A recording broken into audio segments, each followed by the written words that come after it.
Hello, this exercise is really helpful for those experiencing SI joint pain or pubis symphysis pain.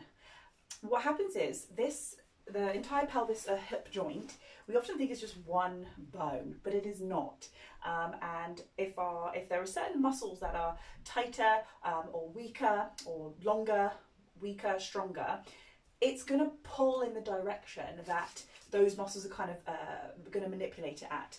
So if you have a really weak hamstring on one side and a really tight hip flexor on the other side, you're going to find that there's going to be some pulling going on, and that pulling through the hips can cause pain. So during pregnancy, that's really common because, you know, the point is that your hips do expand and create space as the baby kind of descends down. Generally speaking, whether you are planning for a vaginal birth or a cesarean birth, that is still what is going to happen. Your hips are still going to change shape no matter what type of birth you're planning for. And those aches and pains, they kind of don't discriminate, right? So it's really important, no matter what type of birth you're planning for, if you are experiencing any discomfort, really focus on strengthening and stabilizing the joint in a kind of an even way.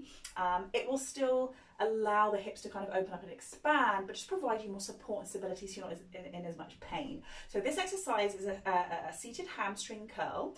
Great exercise because it really focuses on that single leg area, but often with SI joint issue or pubis symphysis pain, standing on one leg can be really uncomfortable. So this way you have it seated. Now, full transparency, my seat is a little bit low.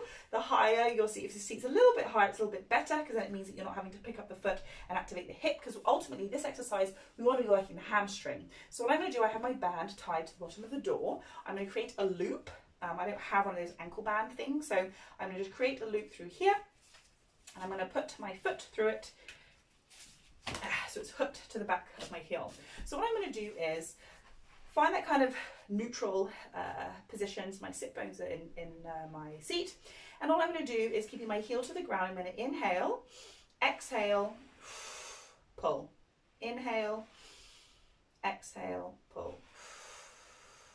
Inhale, exhale, pull.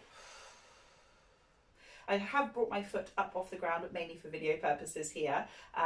But if I slide my heel against the ground, that little bit of friction kind of provides a little bit more resistance to the back of the leg too, which is quite nice. And you can really kind of feel the leg warm up. A few things to consider. You don't want those hip flexors to be firing up. You ideally want it to be just the hamstring. As much as possible.